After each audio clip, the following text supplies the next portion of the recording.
Buenos días a los compañeros y profesores asistentes a la reunión del día de hoy. Como bien lo saben, hoy vamos a tratar temas de neurocirugía infantil y como es costumbre, vamos a empezar con un caso clínico de la vida real, un caso que tuvimos en el servicio de neurocirugía.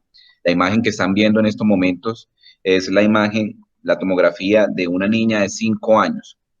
Esta imagen se realizó después de la paciente presentar un cuadro de aproximadamente 20 días de evolución, consistente en alteración del comportamiento, lenguaje incoherente, alteración para la marcha con desviación, lateralización de la marcha hacia la derecha. Además de eso, estaba presentando desviación de la comisura labial, hipoacusia del oído derecho y a pesar de posterior a múltiples consultas y precisamente antes del momento del ingreso, cuando se le hizo la tomografía, la paciente estaba presentando también algo de somnolencia. Listo. Rápidamente le quiero preguntar a alguno de los compañeros, a Daniela, estás por aquí, que te llama la atención de esa imagen.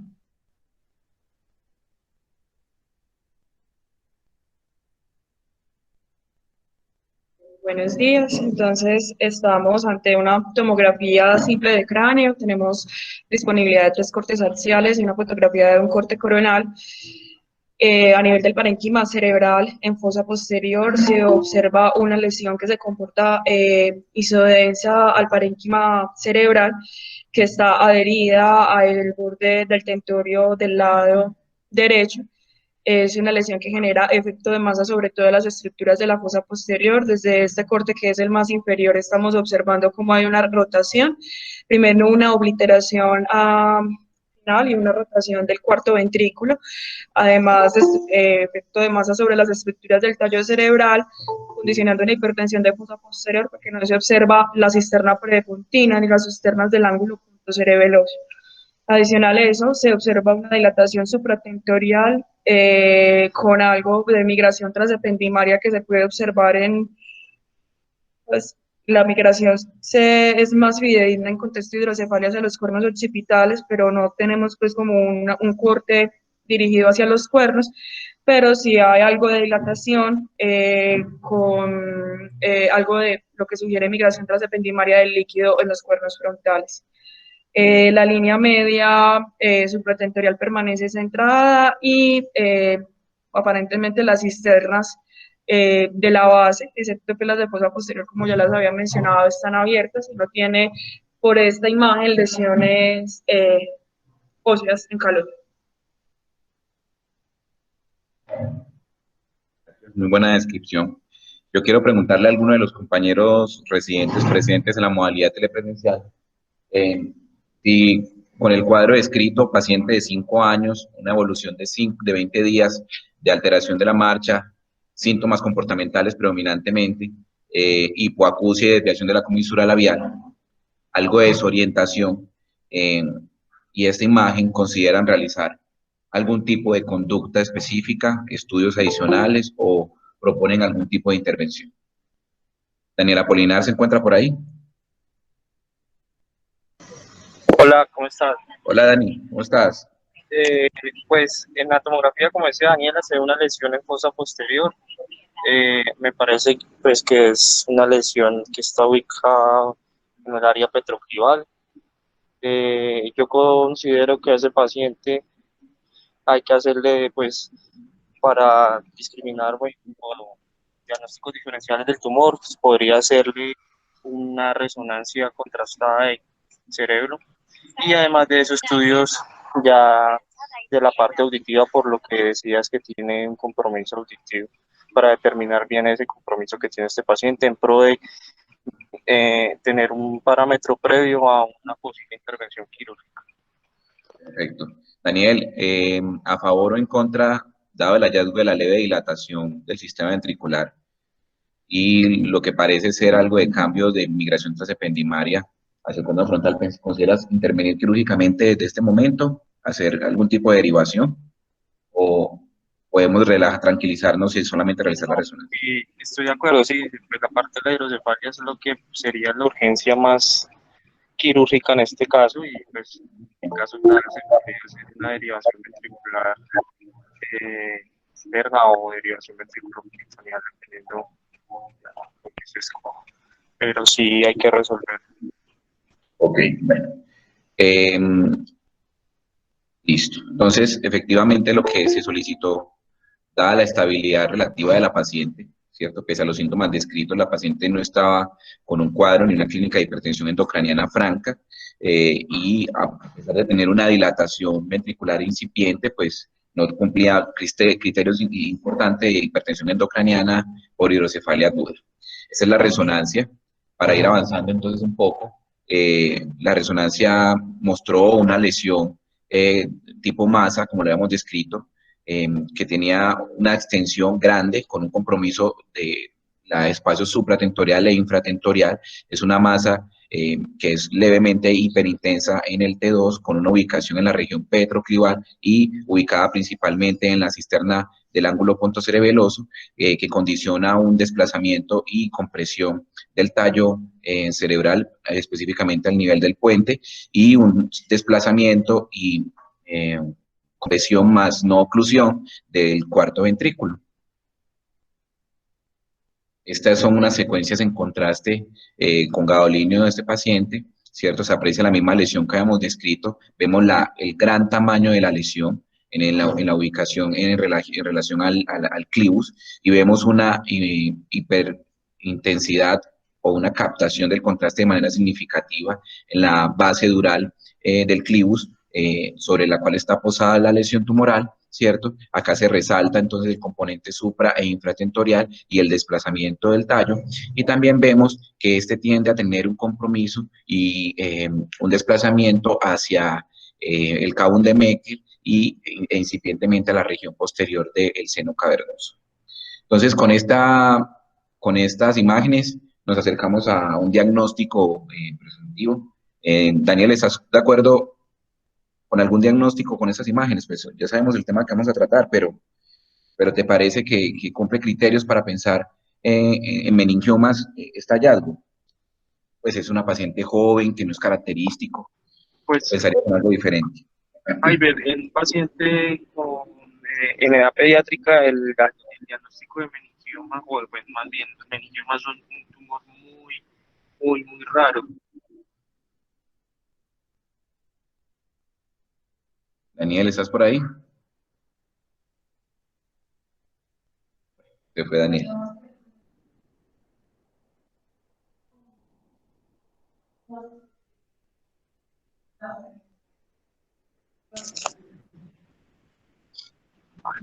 Hola. Ah. Hola, Dani. Sí, ¿Me escucha? sí. Que decía que en los pues, pensar por la localización y por el tipo de extensión del tumor en un meningioma petroclival, como decías, extensión al Cavum de Meckel y parte posterior del, del seno cavernoso, pero en edad pediátrica un meningioma es muy raro, pues por debajo del 5%, se puede presentar, pero pues sí podría corresponder por imagen a un meningioma. Perfecto. Bueno, en esas condiciones y con la sospecha diagnóstica de un meningioma, el estado clínico de la paciente y el resto de las imágenes, ¿consideramos hacer algún tipo de intervención ya con lo que tenemos o qué tipo de conducta deciden tomar? Específicamente pregunto, ¿van a tener esta paciente ya o vamos a tomar una conducta expectante? ¿Qué dice Felipe? Es una paciente de 5 años, llegó principalmente por cambios comportamentales.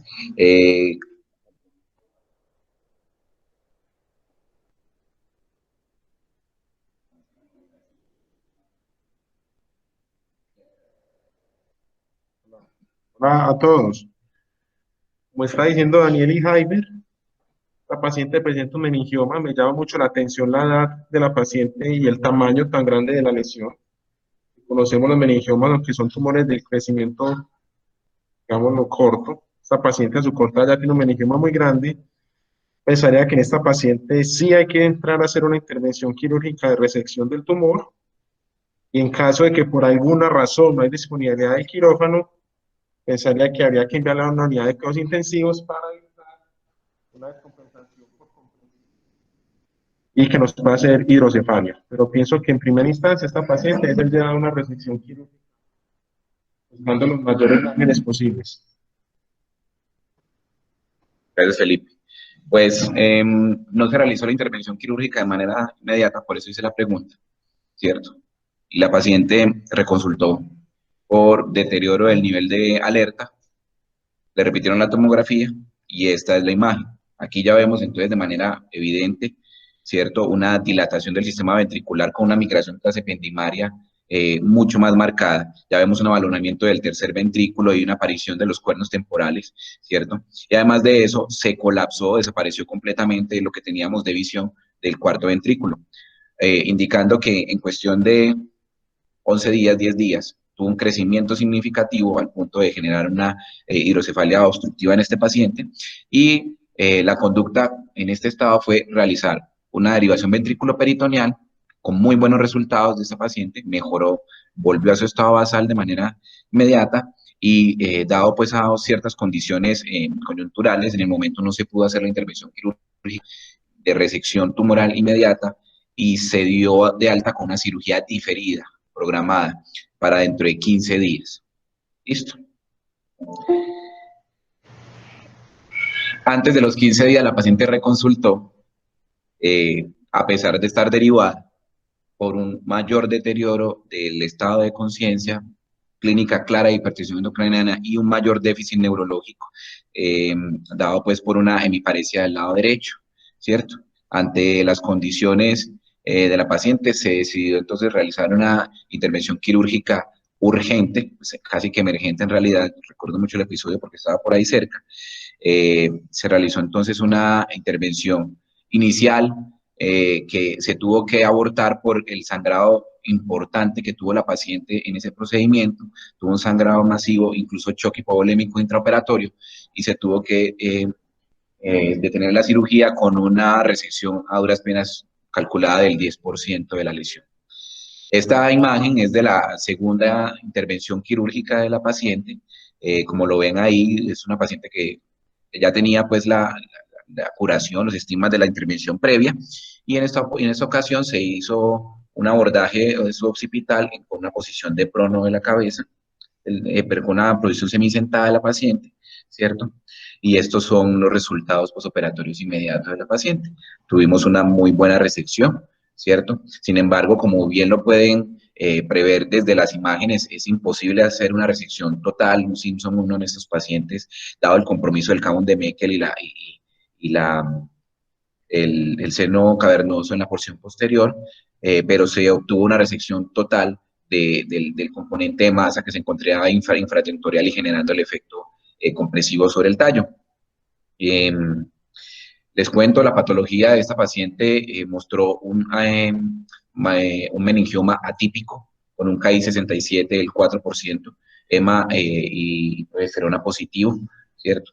Esta paciente la vimos hace 3 semanas en la consulta externa. Desafortunadamente, a pesar de tener claro la conducta de darle terapia adyuvante, con radioterapia no se le ha realizado y se está presentando un recrecimiento del tumor en la zona residual hacia el Caum de Meckel, y en esta ocasión se está extendiendo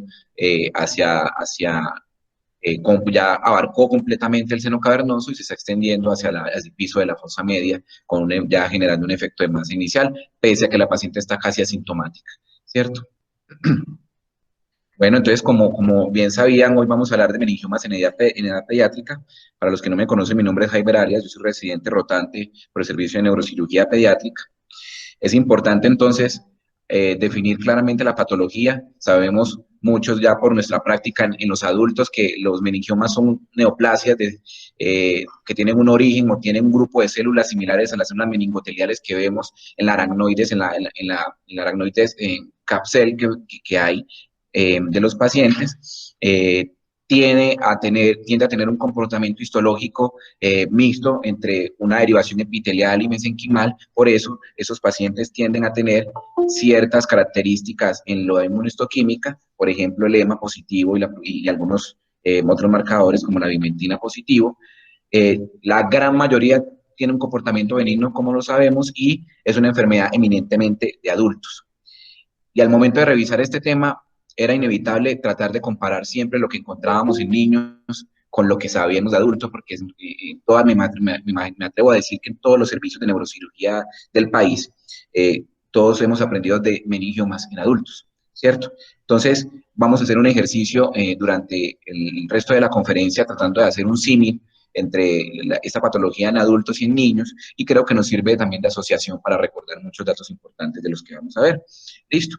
Entonces, en cuanto a los datos epidemiológicos, sabemos que las meningiomas en adultos representan el 30-20% de todos los tumores intracraneales, esa es la prevalencia, convirtiéndolo en el segundo tumor más frecuente de todos los tumores intracraneales en adultos. Sin embargo, en niños la prevalencia cae de una manera significativa, llegando en las series más grandes a representar apenas el 4.6%. Como lo dijo Daniel, son menos del 5% de los tumores intracraneales en niños. En la incidencia en adultos es de hasta 3.1 por 100.000 habitantes, y en niños es tan baja que se describe de 1 en 1.7 millones de niños al año. Es muy poco frecuente. Listo. El momento de aparición, la edad de la patología en el adulto, sabemos bien que es entre la quinta y la sexta década de la vida, pero en el niños tenemos dos picos de aparición. Uno en la edad infantil, los niños propiamente, o sea, alrededor de los 7 años, y otro pico que se presenta en la edad peripuberal, en los pacientes postpúberes, alrededor de los 15, 14 años. Y la relación en cuanto al género es también una diferencia marcada en estas dos patologías, ¿cierto? En adultos vamos a ver que claramente el sexo femenino es el más afectado, pero en la edad prepuberal los niños son los masculinos, son los que se encuentran más comprometidos por esta patología, incluso presentando una relación hombre-niño o niño-niña de 3 a 1. La presentación clínica también tiene ciertas características llamativas, ¿cierto? Cuando miramos en adultos, la aparición de los síntomas tiende a ser larvado. Los pacientes consultan después de semanas, meses de cefalea, que es el síntoma más frecuente, y alteraciones neurológicas dependiendo de la localización de la lesión. Cuando esos pacientes presentan epilepsia, lo presentan en una frecuencia significativa, o sea, en un 40%, y tiende a ser focal, ¿cierto? Por irritación de la lesión en la zona donde se encuentra principalmente. Pero en niños, el comportamiento tiende a ser un poco más agresivo en cuanto a la presentación de los síntomas. ¿Listo? Ellos presentan una rápida evolución, y eso se da principalmente por la ubicación tan bizarra y variada de los meningiomas en los niños, contemplando principalmente que esos pacientes tienden a tener mucho compromiso de la región periventricular y presentan obstrucciones del sistema ventricular e hidrocefalia que los lleva a consultar de manera rápida, ¿cierto? La epilepsia es mucho menos frecuente en esos pacientes, y cuando convulsionan, generalmente convulsionan con síntomas motores globales generalizados. Los síntomas son muy inespecíficos en esos pacientes, dado pues el problema o la dificultad de la comunicación con muchos de estos pacientes. Entonces, como lo había mencionado, la presentación clínica de estos pacientes es muy variable. En realidad se puede confundir con muchas cosas, y eso se debe pues a las múltiples localizaciones que tienen estos pacientes a diferencia de los adultos. Pero hay 3 síntomas que son muy frecuentes en ellos, que es la presencia de cefalea y papiledema, y eso es una invitación siempre a hacer un fondo de ojo en estos pacientes, dado que más de la mitad de los pacientes con meningiomas, a los que se dejen hacer, pues y obviamente si no tiene la experticia, presentan papiledema y en algunas series tienden también a consultar con convulsiones como el tercer síntoma, y el déficit motor como el segundo síntoma más frecuente. Listo. En algunas series de pacientes encontramos lo que les había mencionado, que la cefalea y los síntomas de hipertensión endocrinal son muy frecuentes, de hecho son los más frecuentes, seguido por las convulsiones, y aquí entra a jugar un papel importante el deterioro de la agudeza visual en la mayoría de estos pacientes por las ubicaciones que vamos a ver más adelante. En cuanto a la localización, hay un cambio también importante, como se lo había mencionado. Los pacientes pediátricos tienen localizaciones bizarras, mucho más irregulares e inesperadas en comparación con los adultos. Bien sabemos entonces que la ubicación de los meningiomas en los adultos son generalmente de la región parasagital y de la convexidad. Estos dos abarcan el 45% de los meningiomas en los pacientes. Sin embargo, cuando vamos a ver en niños, también se parece, la ubicación que manda la parada es la región frontal, perdón, la convexidad frontal y parietal, pero vean que entra a jugar un papel importante el espacio intraventricular, siendo el segundo sitio más frecuente de aparición de los meningiomas en niños, cosa que es muy anecdótica en adultos, es muy rara, ¿cierto?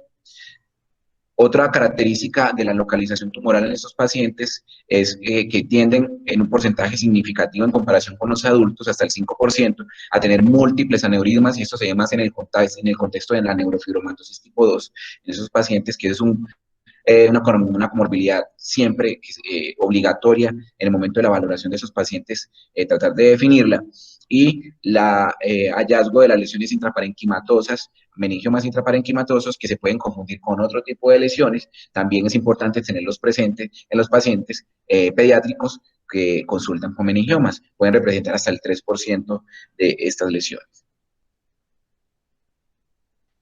En el 2015, en la revista de cirugía de base cráneo, se sacaron una serie también significativa de 994 pacientes, ¿cierto? Y los dividieron en dos grandes grupos de ubicación, que son los que se ubican en la base del cráneo y, los que no. Nos permite entonces esta información vislumbrar que lo más frecuente es que estén en la región de la convexidad y en otras ubicaciones no basales, ¿cierto? Hasta en el 70%, y solamente el 30% van a ser de ubicación de base de cráneo. Eso es importante recordarlo, porque sabemos que esos pacientes que tienen compromiso en la base del cráneo van a ser casi imposibles obtener una resección total, que es un marcador de pronóstico importante, ¿cierto? Las imágenes de esos pacientes también son características.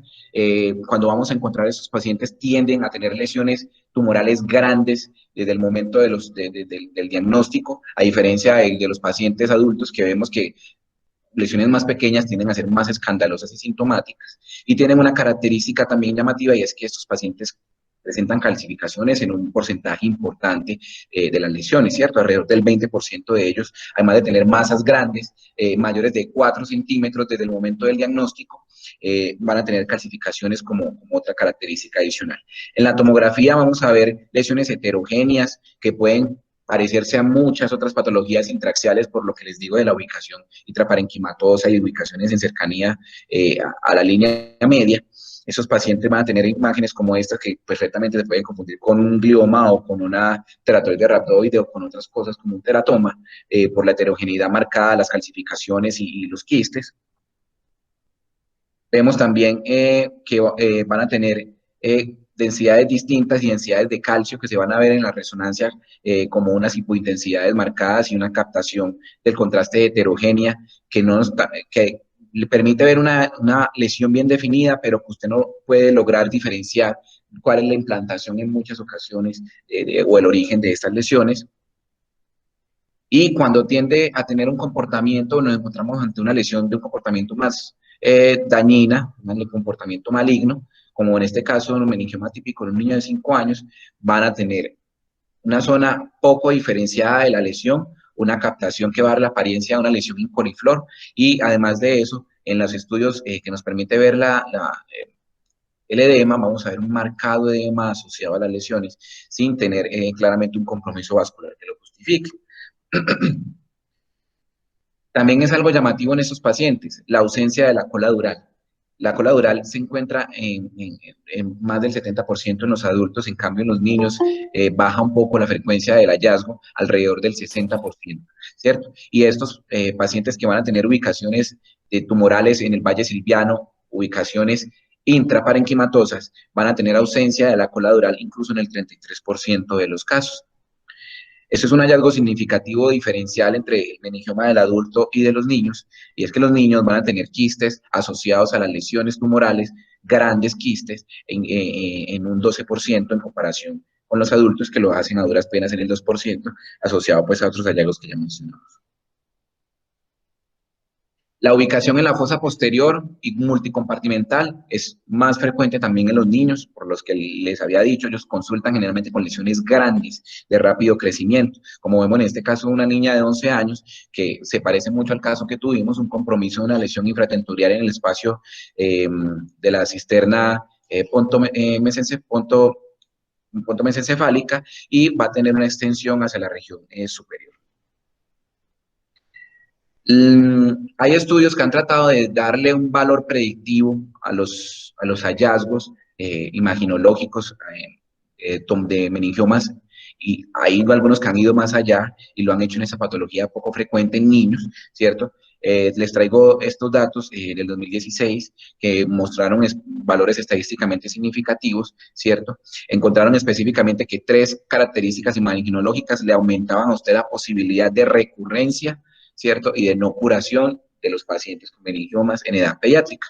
Y los hallazgos que describieron que encontraron valores estadísticamente significativos para estos desenlaces eran los pacientes que tenían meningiomas con ubicaciones laterales, como lo vemos acá, ¿cierto? Que no había una clara interfaz, una clara separación, diferenciación tumor-cerebro, ¿cierto? Y eso aumentaba la posibilidad de recaída hasta de 10 veces en esos pacientes. Y los tumores, los pacientes que tenían tumores de base estrecha, como lo vemos aquí, que esta es solamente la base, esta es la base de implantación de la lesión, versus estos que tienen una base de implantación mucho más amplia. Entonces, cuando tenían bases de implantaciones mucho más estrechas, también tenían un riesgo de recaída mucho mayor con el tiempo. Los tumores, desde el 2000, desde la formación del esquema de tumores del sistema nervioso central de la OMS, ¿cierto? Desde el 2000, en los meningiomas se han diferenciado los distintos grupos de histologías en 3 grandes grados de patologías, que son los grado 1, grado 2 y grado 3. En adultos sabemos que las patologías grado 1 representan un gran porcentaje, siendo el 94.6%, los grado 2 bajan a un 4.2%, y los grado 3 son, afortunadamente, la menor proporción de los casos, siendo solamente el 1.3%. Pero en niños se da una diferencia importante también en cuanto a esto. Baja el porcentaje de grado 1 al 71%, pero aumentan el porcentaje de grado 2. Vamos a encontrar un grupo significativo de población con meningiomas atípicos y meningiomas que van a tener un comportamiento maligno en esos pacientes, ¿cierto?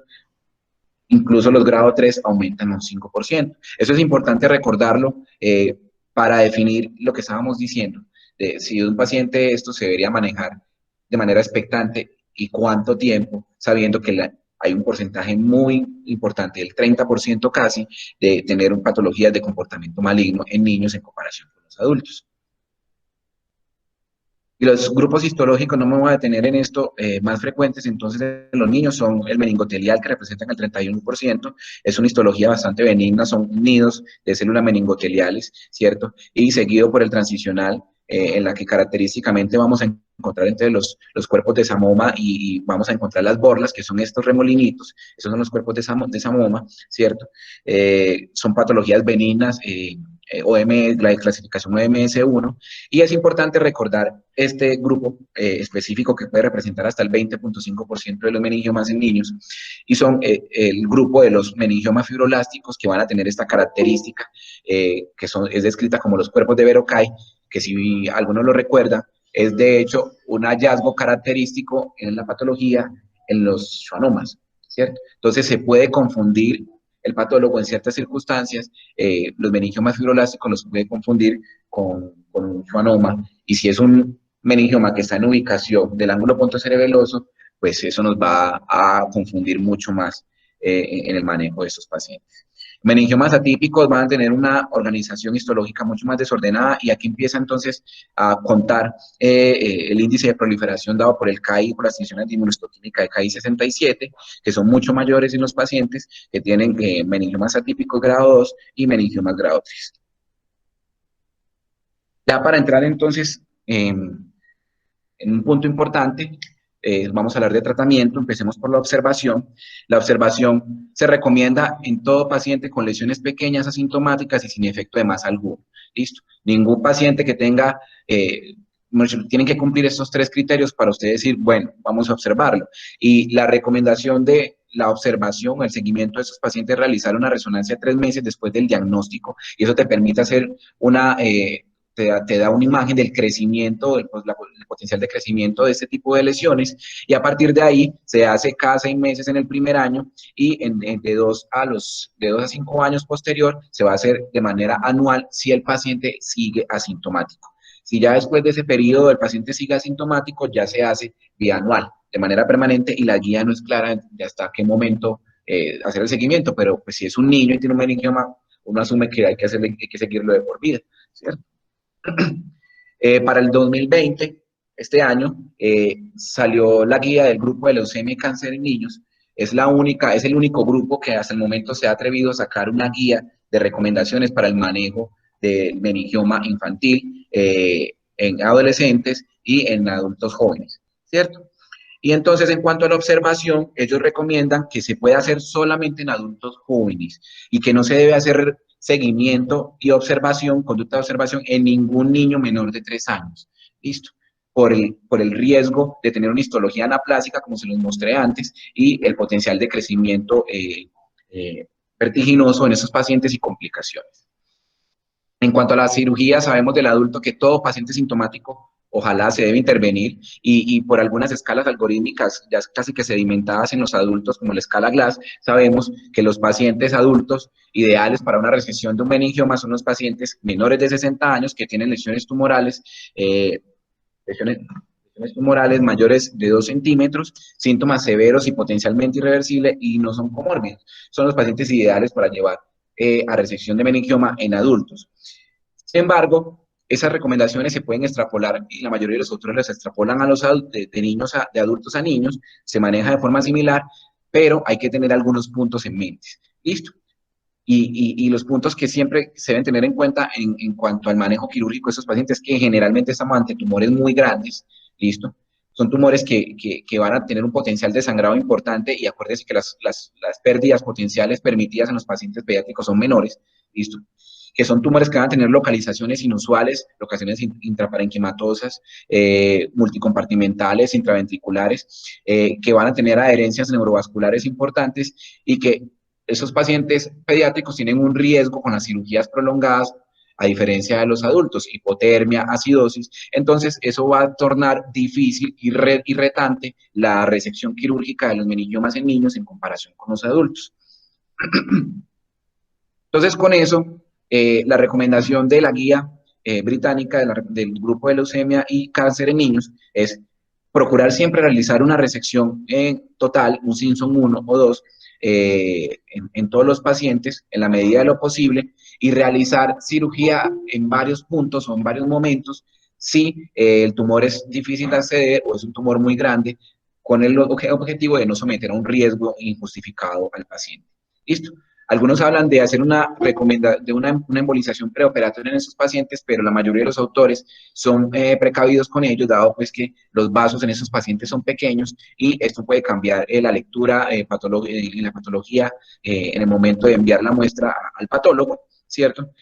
Considerar específicamente para los tumores de base de cráneo, apoyarnos de los neurocirujanos de base de cráneo de adultos y los maxilofaciales de adultos, ¿cierto? En esos casos, utilizar herramientas de navegación intraoperatorio, dado que las localizaciones anormales en estos pacientes, y siempre después de intervención quirúrgica, tratar de hacer una resonancia en el paciente en las primeras 48 horas. ¿Y eso por qué? Porque la guía y la mayoría de los textos que hablan del beneficio quirúrgico de los pacientes son enfáticos en decir que esos pacientes se pueden beneficiar de una segunda intervención si queda un residuo tumoral. ¿Listo? Y hay un impacto importante en el pronóstico en esos pacientes. Las complicaciones postoperatorias en estos pacientes son principalmente infecciosas, pero no hay mortalidad en las series que uno encuentra a secundaria a las infecciones. La mortalidad puede llegar hasta el 3.1 hasta 0.7%, y es principalmente secundario a falla multiorgánica, tumores de gran tamaño, lesiones que tienen una ubicación alrededor del diencéfalo y el riesgo de generar lesiones hipotalámicas, y cuando uno tiende a hacer recesiones agresivas, pues que es más factible que haga usted una lesión vascular con sus consecuencias en esas circunstancias. En cuanto a la radioterapia, radiocirugía, no hay un consenso fuerte ni en adultos ni en niños, en realidad. ¿Listo? Algunos hablan de una mejoría de la supervivencia libre de progresión a 24 meses, cuando usted le da radioterapia y las que estoy hablando de adultos, a los adultos en un 94% versus 61%, y aumenta el tiempo en el cual se presenta la recurrencia. Listo, los pacientes que usted le da radioterapia se puede presentar en el 38% más a los que no les da en 27 meses, ¿cierto? Pero no hay un cambio significativo en la mortalidad. Entonces hay que tratar de considerar que la cirugía va ganando como todo ese terreno en cuanto al pronóstico de esos pacientes y lo que le podemos aportar a ellos. La resección incompleta y las dosis menores de 50 grays, si se da radioterapia, son los factores específicos de radioterapia que se han asociado con una recurrencia mayor. Y la recomendación global con la radioterapia es dar de 50 a 55 grays en los pacientes que tienen tumores grado 1, grado 2 y subir a 60 grays si tienen grado 3, siempre dando la fraccionada por ser niños en 1.8 grays. ¿Listo? La radiocirugía no tiene beneficio en esos pacientes demostrados hasta el momento, ¿cierto? Si se va a radioterapia, siempre insisten en dar la vieja conocida que es la radioterapia en fraccionamiento convencional en estos pacientes. Y si se va a radiocirugía, pues el límite tumoral está establecido de menor de 2.5 a 3 centímetros de diámetro. La recomendación entonces de la guía en cuanto a la radioterapia es realizarla entonces en los tumores grado 1 que son inoperables, son estos generalmente los ubicados en la base del cráneo, en el seno cavernoso y en relación con el nervio óptico, ¿cierto? Los tumores que son resecados de manera incompleta y en los tumores recurrentes. En cuanto a los grado 2, generalmente si el paciente se resecó de manera completa la lesión, así sea un grado 2, se recomienda solamente observar. Pero si hay una resección subtotal, pues es esperable que se recomiende darle radioterapia y a todos los grado 3 hay que darle radioterapia, haya resección total o no. Y en cuanto a la quimioterapia, esta sí es definitivamente la que menos fuerza tiene entre las alternativas de tratamiento en los pacientes y la recomiendan como última alternativa después de falla en el tratamiento quirúrgico y radioterapéutico conjunto, ¿cierto? Algunos hablan de dar interferón en esos pacientes, un interferón alfa 2B, beta, y hay una pobre evidencia, hay una sola serie que habla de un beneficio en la paliación y mantener a los pacientes libres de síntomas hasta 54% de los pacientes a 6 meses, pero en adultos, no se sabe nada en niños, y la terapia con hormonas definitivamente no funciona en adultos, tampoco va a funcionar en adultos, ¿cierto? Entonces la guía es contundente en decir que no hay una recomendación específica en cuanto al tratamiento farmacológico y la quimioterapia. Entonces le resumo, el tratamiento en pocas palabras es, si el paciente tiene más de 3 años, no tiene lesión con efecto de masa y es asintomático, se puede considerar seguimiento con el esquema que les planteé al principio, ¿cierto? Pero si el paciente está asintomático y tiene efecto de masa y requiere tratamiento, entonces hacer una buena valoración imaginológica, incluso recomiendan complementar los estudios con una resonancia de columna espinal, ¿cierto? Y proceder a hacer la máxima resección quirúrgica segura. Esto ya se volvió un poco más como los glioblastomas. Una vez tengamos entonces, hagamos la intervención quirúrgica, hacer una resonancia en las primeras 48 horas para conocer si hay residuo resecable. Esos pacientes se benefician de un redu, de una segunda intervención, si es posible hacer la resección total, ¿cierto? Y una vez tengamos la histología, pues ya el esquema está muy similar al manejo en el adulto, pues que no vale la pena en estos momentos ahondar en el cuestión de tiempo. El pronóstico en estos pacientes es muy bueno, globalmente hablando, ¿cierto? Ellos tienen una supervivencia a 5 años del 90% al 10 y al 15% de 81 y 71% respectivamente, y tienen una mayor supervivencia si la población afectada es del 3 a 12 años. A diferencia de los menores de 3 años y a los mayores de 12 años. Hay un comportamiento distinto en la biología de los tumores en esta población menores de 3 años y mayores de 12 años que cambia y afecta de manera importante la supervivencia global en estos pacientes. Y lo que marca el pronóstico de manera importante y contundente, y eso definitivamente no hay discusión, de hecho ese es el único metaanálisis bien realizado al respecto en cuanto al pronóstico y su seguimiento a 15 y a 20 años de esos pacientes, es la resección total de la lesión. Cuando usted compara la supervivencia y el tiempo, la supervivencia libre de recaída en el paciente que le hizo una resección total versus una resección subtotal, el cambio es dramático, ¿cierto? Entonces, a esos pacientes el mensaje con esto es procurar sacarle todo el tumor en la medida de lo posible, siempre.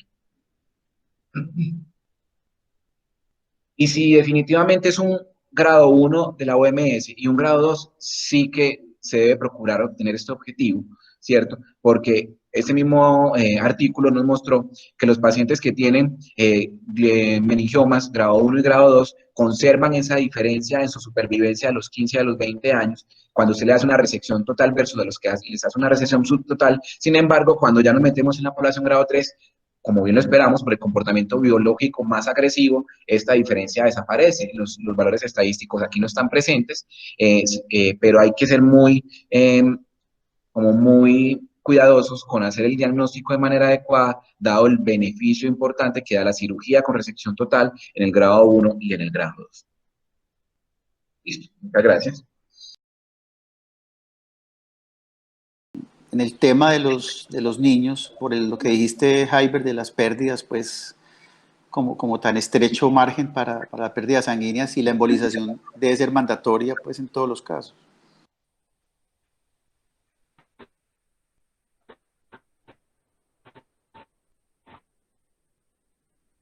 Hola. No, realmente no se embolizó. La edad de la niña y el diagnóstico, pues, no solo son raros, sino que la embolización a esa edad es mucho más difícil. Son vasos más pequeños, el material es más complejo de manejar, pero realmente no sangró tanto cuando estamos hablando pues ya de la segunda resección. Lo que pasa es que la primera resección no me tocó a mí porque no estaba, pero en la segunda, que fue la que hice yo, realmente no sangró mucho, era la consistencia típica del meningioma que estamos acostumbrados a operar de un adulto. Inclusive dejaba hacer el corte por capas así con el monopolar para hacer la resección, y fui haciéndolo así precisamente por capas hasta que llegué al ángulo. Entonces realmente no fue necesaria la embolización, pero igual vuelvo y te digo, a esa edad es un tanto más difícil lograr el objetivo que se logra en el adulto.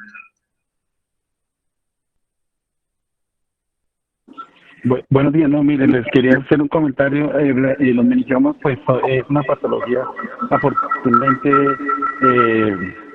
poco frecuente. Lo que yo he visto son meningiomas, los que yo he operado generalmente son malignos, atípicos. He visto mucho meningosarcoma.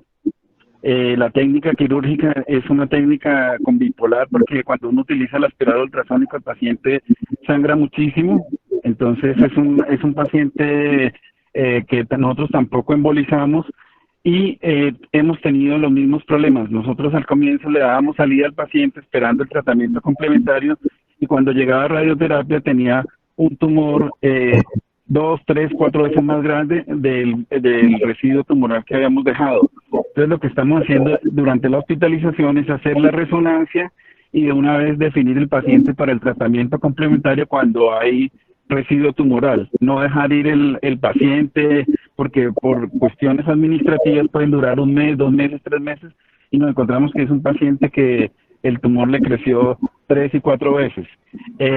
Son patologías que los que yo he visto, todos han tenido desenlaces con recidivo, porque no, ese 70% me parece alto, que sean tumores benignos. Los que yo he visto, los que he tratado, generalmente son atípicos o meningosarcomas.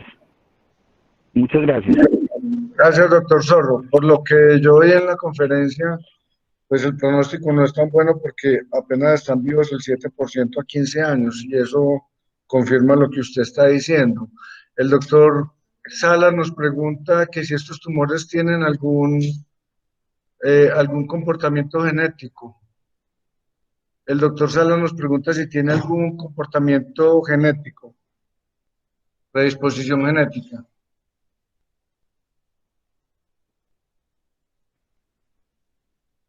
Hola, Vanessa, realmente la única relación que tiene es o por lo menos demostrada, es por la neurofibromatosis. La meningiomatosis puede tener también un componente genético, pero en este caso pareciera que no aplica por la edad. Sería más por el lado de la neurofibromatosis. En cuanto a la parte de genética, lo que pasa es que la posibilidad de hacer las cosas a tiempo, sobre todo con las especialidades que no son urgentes, el sistema trata de no mandarlas y las ponen a dar muchas vueltas. La niña tiene evaluación por genética desde que la dimos de alta, pero no la ha visto genética aún. Entonces estamos pendientes de eso, pero eso está lejos. Si no le han dado la radioterapia, que era lo que necesitaba. Ahora imagínate la genética. Pero ahí vamos.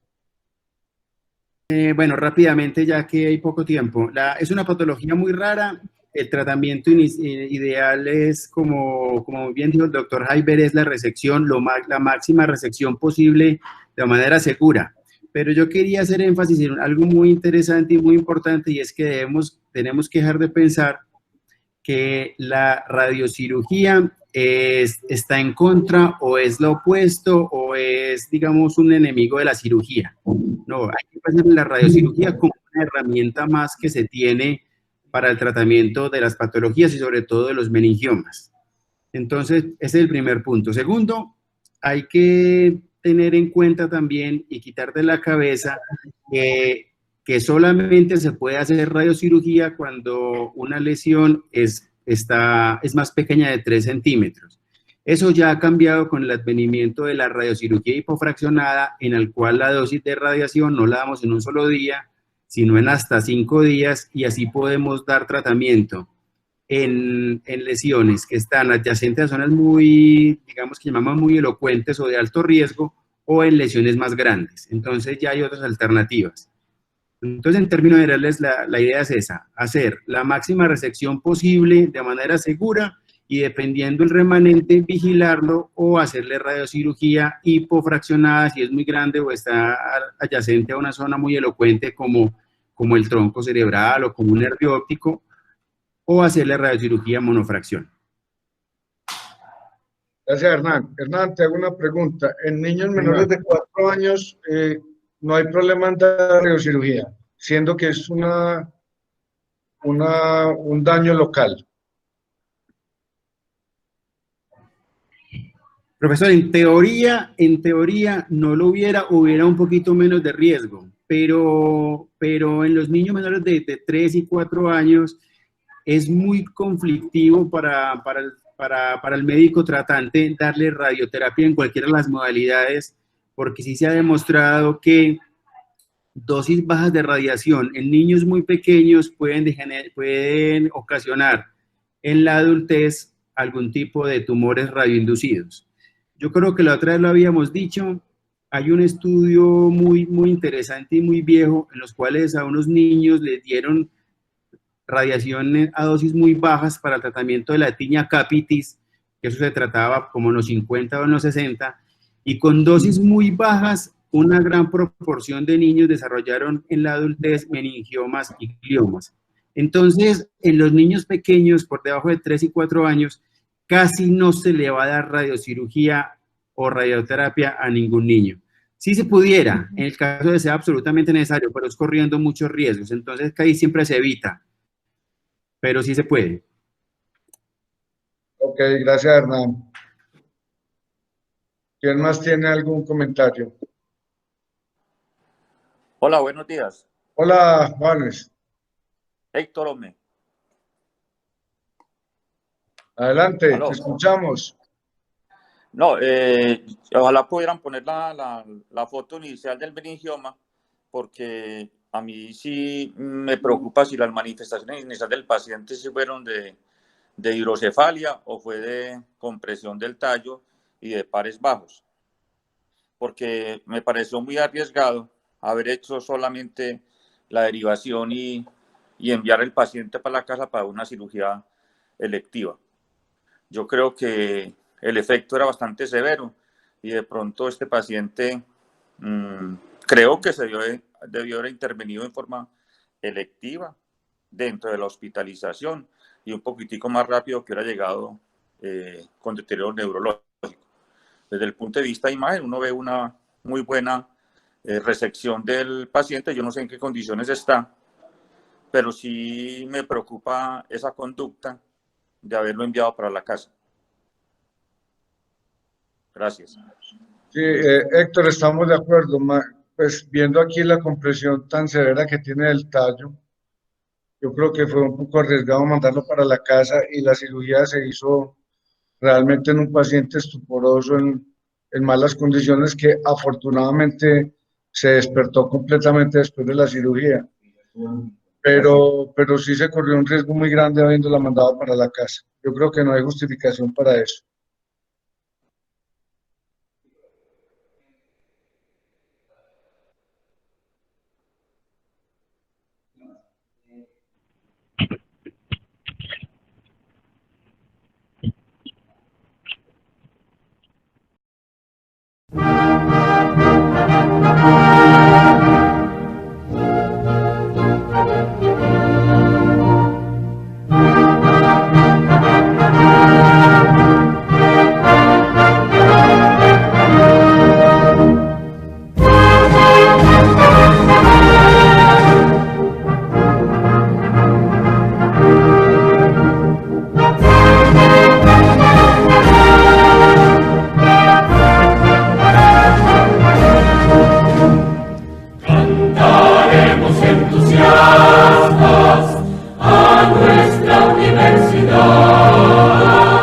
Alma mater de la raza,